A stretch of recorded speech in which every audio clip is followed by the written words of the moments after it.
The story of Wyatt Earp has been told many times over the years. Perhaps no telling of his life, however, is as accurate or as well made as Tombstone.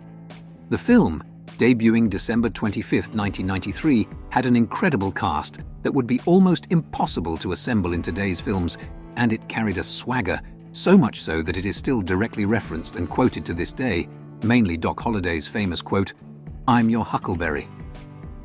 30-plus years on from its release, let's take a look at why Tombstone is the best Western ever made. In a time when it was common for maybe 3 or 4 major actors to lead a film, Tombstone was able to assemble a master ensemble cast.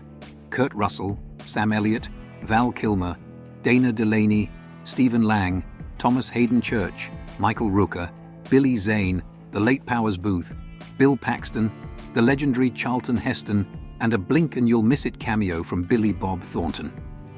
Terry O'Quinn, who seems to be in everything from the 90s, plays the town's mayor as well.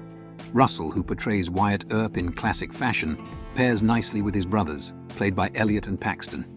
Additionally, the friendship he and Kilmer's Doc Holliday depict jumps out of the screen and hits the viewer in the mouth with their unshakable bond. Doc, showing his loyalty to his friend time and time again throughout the film, is one of the most heartwarming recurrences Tombstone offers. The chemistry the cast has among itself is nothing short of legendary. Tombstone, for the most part, does away with Hollywood liberties and lets the actual history tell the story.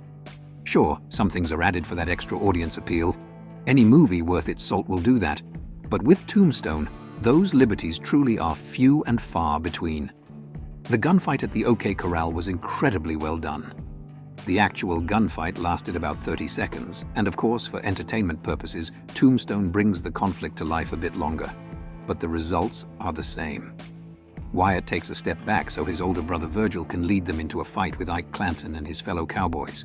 In reality, the conflict ends with 2 cowboys dead and Ike Clanton surviving, as he did in the film. Additionally, Virgil, Doc, and Morgan were all injured in the fight, which is slightly different from movie events. What makes Tombstone such a compelling watch is the gripping to and fro of good against evil. While the screenplay taps into the classic tropes of the morally principled taking on the societal outlaws guided by corruption, power, and money, there are certain things that separate Tombstone from the fierce competition elsewhere in the genre. Tombstone doesn't incorporate one primary antagonist.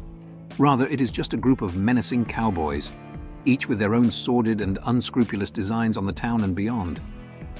This clear difference adds another, more unpredictable dynamic to this tale, making Wyatt, Doc, Virgil, and Morgan's job at keeping law and order even more perilous. This isn't a film that safeguards its protagonists. In fact, it continuously puts them in grave jeopardy, as 3 of the 4 succumb to either savage attacks or illness.